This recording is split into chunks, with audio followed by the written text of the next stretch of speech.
Vamos a presentarles al talento y vamos a tratar de que esto sea una charla divertida, amena y con ritmo. En primer lugar, no puedo creer que este joven actor sea su debut en esta película. Realmente está espectacular, es un músico por naturaleza, y acompáñenme a darle la bienvenida a Miles Keaton, quien interpreta el personaje de Sammy.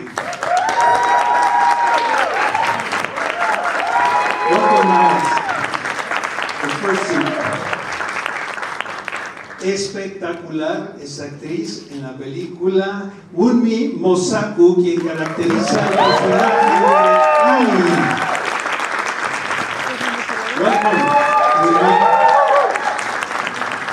Esta es consentida, como le acabo de decir, que aquí tiene un fanbase muy grande. Ella es Hailey Steinfeld, ella caracteriza el personaje de Mary. Welcome to the stage, Hailey. Él es Michael B. Jordan.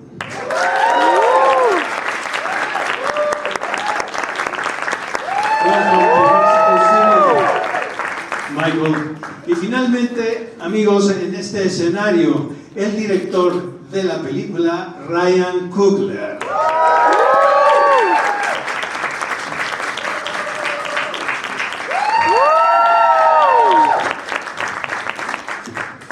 First of all, guys, the movie is fantastic. It makes our job so much easier. So thank you for that.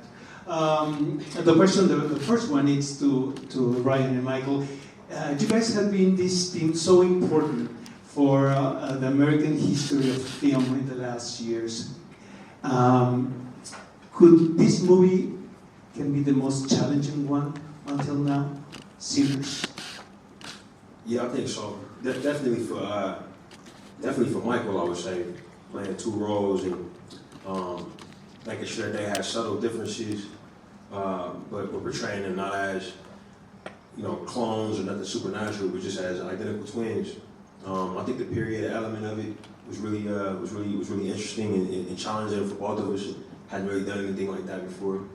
Yeah, that was my first time kind of diving into that world, and excuse me. You've seen so many other performances, people who played twins before, or clones or doubles or something of that nature. So just wanted to, come as, two different people. You know what I mean?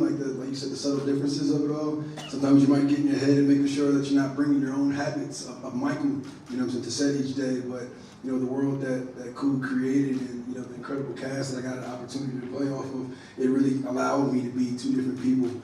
And yeah, that was definitely my most challenging role so far. Ryan, let's go to the genesis of this film. When and where the idea came up for Sinners? That's a great question. It was a slow development thing when I look back over time, but we made it really quickly. The basic inspiration came from my relationship with my uncle, who was from Mississippi, but moved to Oakland in his younger years. And he loved blues music. Whenever I would spend time with him, that's what he wanted to listen to, on vinyl, on CD, on tape. So I came to associate that music with him. He passed away in 2015 when I was working on a film called Creed. Mm-hmm. And I never had a chance to really reckon with the loss of basically like the oldest male member of my family. So I would find myself putting that music on to remind myself of him.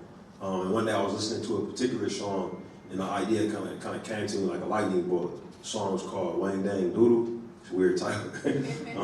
by an artist named Howlin' Wolf. And I was, once I had that idea, I was kind of on the road towards making the film. For all I know, this is your first film shoot on film since Fruitvale Station. Is that right? It is. Why the decision? Oh, it's a great question. I love film. I love shooting on celluloid. I was a member of the last class at USC to use film for class, and it always meant a lot to me. When I shot Fruitvale, we shot on Super 16, mm-hmm. and I loved it. I think it really helped the movie, the look of it and the feel of it. Since then, I made 3 studio movies where I couldn't get the ability to shoot on film. I had to shoot digital on movies because of budget and other things. So on this one, it was very important to me, since I didn't have any anybody saying that I had to go digital, you know what I mean? So I knew I wanted to shoot on film. And I actually was going to shoot on the same camera we shot Fruitvale on. I went out and bought the camera and kitted it up. But then I realized because of the VFX we would need to do the twin work, Super 16 wasn't going to work. So we were thinking about 35 millimeter. And then I got a call from an executive at Warner Brothers who asked if we were thinking about large format. And as soon as he asked the question, my mind kind of exploded, and I thought it would be the perfect format to tell this story. We were able to shoot 276, the Ultra Panavision format, which hasn't been done since Hateful Eight on Super 70. And we also were able to shoot with our IMAX cameras, the 15 perf 70 millimeter film cameras. It was really amazing to capture our performances with those images. I was telling my colleagues that the only way to see this movie is on the big screen. Correct, yes. Well, Michael, not one, but two roles. Brothers. Why the challenge? Why the challenge? And what are the main difference between them? Oh man, for me, you know, me and Ryan have a really special relationship. You know, funny enough, I was pitching him a project, and he was like, "Oh, that sounds good," you know what I'm saying, you know, whatnot. But I was actually thinking about you for this project, and he kind of repitched me, you know, this movie, and it sounded a little bit more interesting to me. and you know, Ryan's always looking out for me, and kind of has this, he has this innate ability to kind of know what's best for people. You know what I'm saying? He kind of admires and looks at talent and knows how to put them in a position to win. You know what I'm saying? I think that's the, you know what I'm saying, the player in him, the coach in him, the father in him, the husband in him. He kind of puts people in a position to win, and he thought this was going to be a big challenge for myself, but something that had great reward at the end of it if we put the right time into it and the right effort. So, you know, like we normally do, we got on the same page and we started to embark on this journey. And for me, it was just doing the work.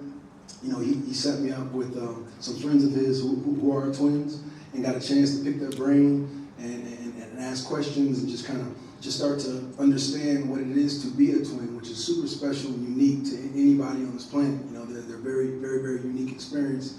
So just getting, you know, as an actor, you look for these things to latch onto so you can, you know, create the distance and the space between your own personal life and the characters that you play. And this was just, you know, the mission that was in front of me. And the major difference between the two, I would say is, you know, Smoke's the older one. You know, I think he's the bigger brother, but I had to be a father to Stack, which is the younger brother of the two. And yeah, man, you know, one's more the execution guy, you know what I'm saying, more the muscle, the more responsible one. And then the other brother is a little bit more of a dreamer, you know, more of a creative, more of a loose cannon in that way. And the two of them together, they make one person. The next question is from a colleague, Joana Ramirez de Aventuras Nerd, and I agree totally with her. Evil it's not just something external in the characters. The evil also lives inside, which make the characters very complex. Redemption and darkness are connected within each character. Can you elaborate a little bit on that, Haley? Well, I would say the complexity of this is one of many, many things that drew me to this. It's so grounded and so deeply rooted in these humans and their life and their past. It takes so many turns and is such a wild ride and is so incredibly captivating, but you're always drawn back to the emotion and that darkness and that fine line between darkness and redemption. And I think with those moments of darkness, there's always a flicker of light and of hope and love for every person that's talking to that other person on that screen in that moment. but I guess generally speaking, the complexity of it is so apparent, and one of the things I love so much about this movie. Would you like to add something? Can you repeat the question? The complexity of the character, Okay. it's not just black or white. No, there's a beautiful gray in everyone. Yeah, I think that's what's so amazing about Ryan's writing, is that he encompasses the depth and breadth of humanity in each person and in each scenario. None of us are all one thing. We have, whether it's a spiritual enlightenment and connection, and that's juxtaposed with a grief and an earthly grief and a yearning, like my character and her relationship with Smoke. I mean, I just think it's, you can't ever write someone as a hero or a villain. You have to, everyone has a reason, and everyone has a question that needs to be asked, and a hope.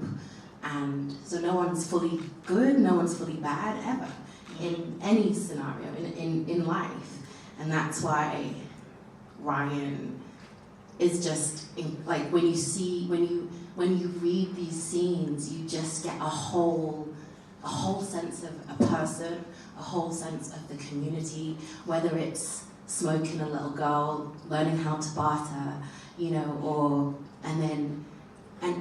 that's like, it's survival in this. That's a scene about survival in this environment. And then I don't know, yeah, it's all the things, and that's why it's such a. I loved it. Like reading it in a very organic way. It makes the story more interesting, right? Having this type of characters. Miles, I can't believe this is your first film.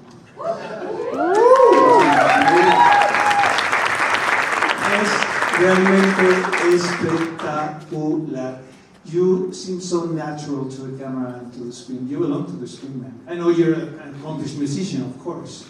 How it was the experience of working in Sinners? Whew.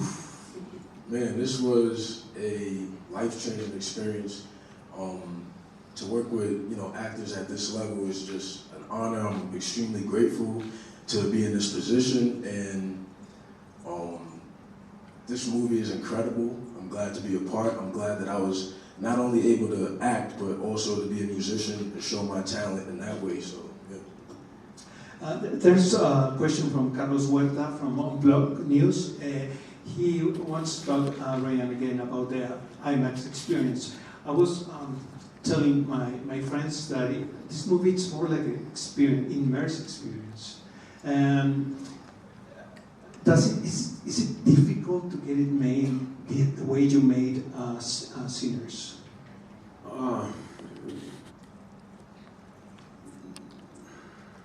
Every movie is difficult. Yeah. Every movie's hard. Every movie has its own unique challenges. Working with the format, if the question is about the IMAX Exactly, format, yeah, it's incredibly challenging. The cameras are very heavy, so I had to work with my cinematographer, Autumn Archipel, to develop a new style of camera work, because one of the systems that we use can't be handheld, and I normally handhold cameras a lot in my movies, so you have to rethink coverage. But it also helps you to have a more grounded style, which works more for the period. So each kind of challenge also had an inherent blessing to it. You had to be more focused, more disciplined, and also because it was the first time for everybody working with these types of cameras, people were more focused. You could hear the film going through the cameras. You could see people reloading it. If you heard the AC say, "Hey man, we got one more take on this," I would see the actors hear that, and they would focus up even more. Like I gotta nail it, and it developed a really interesting shared adrenaline. That actually reminded me of playing sports, which was quite nice for me, because that's what I was doing before I learned how to make movies. But in terms of the immersive nature of the experience, absolutely, man. Like we our company took one of our first retreats while we were working on a movie called Judas the Black Messiah in Cleveland. And Cleveland is where they have the Rock and Roll Hall of Fame. You know, it's an old building and a tourist attraction. One of the things that you can do in there is you go in and you watch a movie, and they'll play you clips from Rock and Roll Hall of Fame inductees. But the screening room makes it feel like you're at a concert. It's like a completely immersive experience. They got like bass hitting under the seats, and it's incredible. And I remember saying I would love to make a film that feels like that. I had no idea I would ever make this movie, you know. But I found myself thinking about it, like when we were filming and when we were in post-production. And I think that, you know, because there's so many things available for folks to watch, you know, and I see people holding up their phones, you know, you can watch anything there, and so much interesting filmmaking happening. You know, when you make a movie, you want it to be a reason to get out and go get your popcorn, you know, hire a babysitter. And this movie for me was an absolute, it was a pleasure to be able to make something that delivers on all of those categories, you know, so it was very intentional. It delivers, huh? It shows on the screen. I was telling Haley backstage that she has a big fandom here in Mexico City because of Dickinson. And your character, Mary, it's such an intriguing one. It's like she's taught a lot of things, you know what I mean, the story. She's this powerhouse. How can you describe her? And what challenge did you find specifically in this role? Well, I feel like this role came into my life at the perfect moment. I was craving a character that would challenge me in so many ways, and a story no less. But I think the most challenging part of playing Mary was to step into her world meant confronting parts of me that I like to keep protected. And the level of vulnerability and confidence that this character has at the same time was so unique and so challenging to understand and then do justice. It was written perfectly on the page. It was just a matter of figuring out what the heck I had to do to bring it to life. And I was able to do that because of these people right here and Ryan. I've never felt so connected to a character and connected to a story and connected to the characters around me. And I think that's such a testament of the space that Ryan created, and Ryan and Michael, to walk into set and feel like you are taking on something that is quite daunting. This role was so exciting to me because it was so nerve-wracking in a sense. But I felt at peace every time I walked on set. I felt like if I didn't quite know exactly what I was doing, I knew I was going to figure it out, and I had the support of the people around me to get there. So as challenging as it was, I felt like it was so incredibly rewarding, and I'm so grateful to this character for pushing me outside of my comfort zone, and I'm just so grateful to be playing that character in this big, huge story. It's an honor, really. Irving Torres from Cine NT, also before and after in your career, a departure in some way? Before and after this role. It was a departure in your filmography, you know, in your decisions of roles. Sure, yeah, absolutely. I mean, I think, like I said, I'm drawn to characters that push me. Don't know that this was a role I could have played at any sooner part in my life or career, but it felt like a very natural evolution, and I pray each and every night that this is the thing that opens the door that I've been so eager to walk through. Unmi and Miles, your characters brings this beautiful tradition and music to the story. Do you agree with me? It's like taking like a piece of time, you know, and bring it together for the new generations. That's my own perception of it. Yeah, for sure. I think the blues is definitely a genre that it might not be as popular today, but I think with this film, it will definitely, you know, just like opened the eyes and ears to my generation to, you know, the sound, and blues is bred so many other different genres. So I think, you know, this film will definitely allow people to, you know, experience that. Yeah, my character says at the beginning about people who have this gift to pierce the veil between life and death and connect the past and the future. And I guess she has the wisdom of that, of what music can do. And yeah, I think she has another connection to like the motherland and like the traditional Yoruba, Ifa, hoodoo, traditional medicine and traditional wisdoms, which I love how that's so present and prevalent in New Orleans still. Mm-hmm. So yeah, that kind of that the time is not linear with traditional with music, with the traditions, that it spans and expands and is reverberated through, you know, till now, and everything that is will be and will continue, whether it's blues and its progression, whether it's religious, spiritual, everything that was, is, and will continue. I love that. Miles, how much of your input as a musician is in the movie? Do you have the chance to propose in some way in this matter? Yeah, I am, you know, grateful to have this opportunity. I was able to, you know, put my own spin on the vocals and, you know, the soundtrack as well, and just to be able to, you know, submerge myself into the New Orleans and the sound and the culture. It was incredible. This question is from Francisco Javier Quintanar from La Crónica. Michael B. Jordan.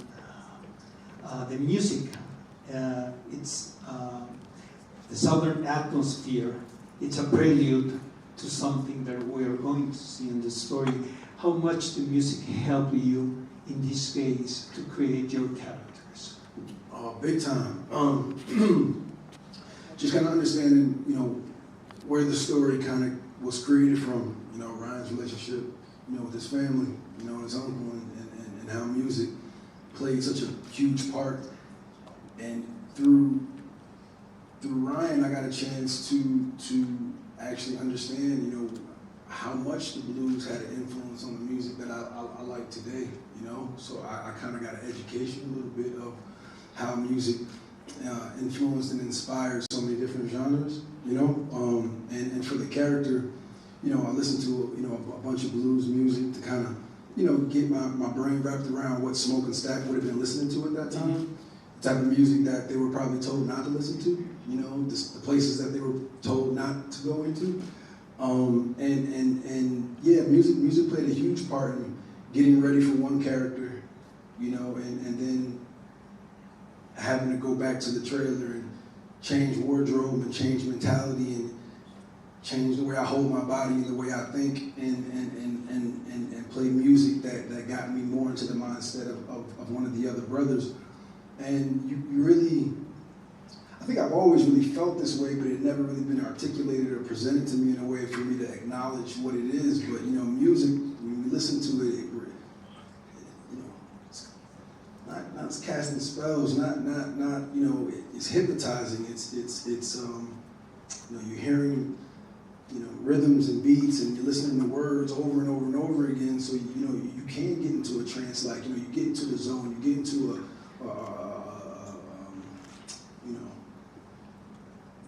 a flow state, and music played a big part of that for me to go back and forth between the twins. Ryan, I can have an idea, a hint, but I want to hear from you. Why blues? Why did you choose this genre specifically? It was because of my uncle and his introduction to it. But as I started to study it and research it, you know, it became clear to me that, you know, you can argue that blues music is America's most important contribution to global culture, and global popular culture. You know, it just, the way that it took off and permeated everything and became rock and roll and went to Europe and transformed music there and you know, and realizing that the people who were making it, the very act of making it was just affirming their humanity, you know, at a time when that was being denied. So to me, that was just incredible. And knowing that, you know, what blues is in 1932 is not what it is today. It's actually closer to, you know, what we would call hip hop music today. You know, these dudes that were making these blues records, they were basically like the first gangster rappers. You know what I mean? And that to me was like astonishing. And then something else that happened, because I was preparing like mixtapes for Mike and you know, Ludwig Uranus is our composer. He's not here, but he had a massive contribution to the film. But one thing that I realized was music is also like an incredible tool for communication between artists. So these, you know, these characters that had these different relationships, they had their own songs, you know, for their relationships that we would play when doing scene work, and then we would play again when it was time to shoot, and it would help them get into the mode and the mentality of these characters. But a lot of those songs were written like, you know, the song might have been written in the 90s, you know what I mean? Like it was somehow it cuts right to where these people who were alive during the 30s, where they were mentally. You know, it's really just like evidence of the immortality of humanity and the human condition, you know? Se nos acabó el tiempo. The next question, I want to hear the answer from each one of you. Sinners is a film that blends history, myth, and a deep emotional journey. If there is one thing you hope audiences take away from this experience, what will it be? Can we start with Miles?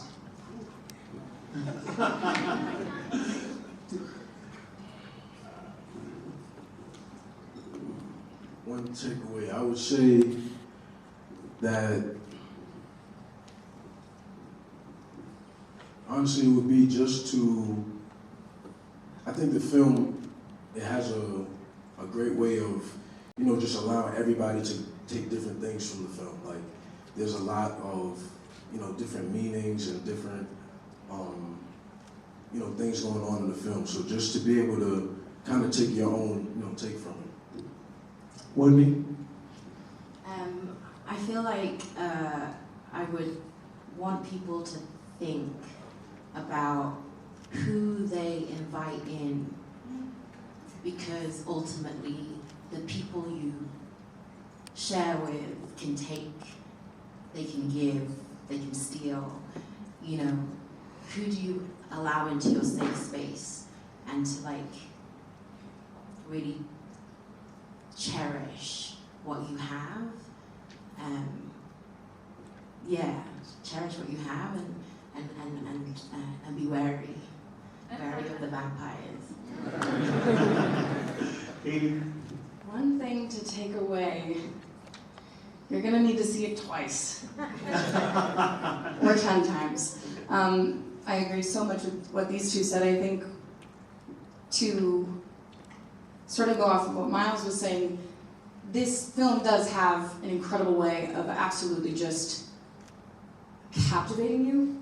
I'd encourage you to just go and be as present as you possibly can be and let this movie take you on the ride that it is.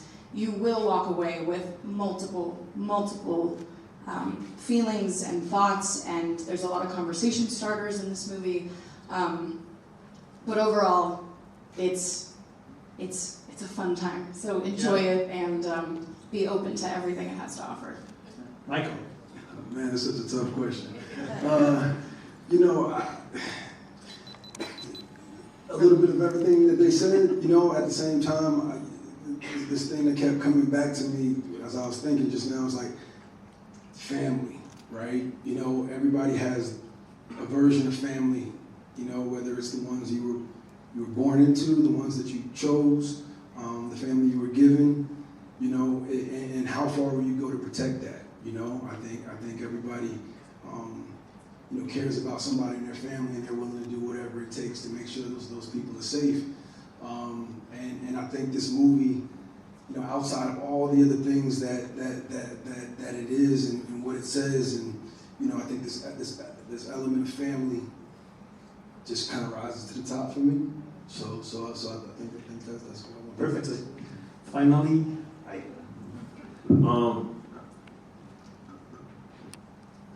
I think, and this film is everything to me.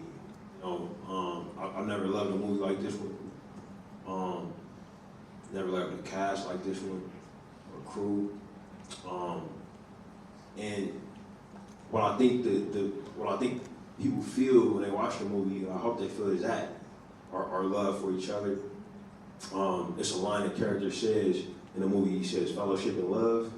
It's not the character you would expect to say that. but I think that the power for us to self-determine and affirm our humanity is at its height when it's in community with people who care about you. I think it's a very entertaining film, but it also has a lot of important ideas, ¿no?, on the table. La tienen que ver a partir del 17 de abril y en una sala cinematográfica para que entiendan todo lo que estamos hablando en esta tarde aquí en este escenario. Guys, thank you so much for your talent, your grace, your beauty. Thank you for being here in Mexico City.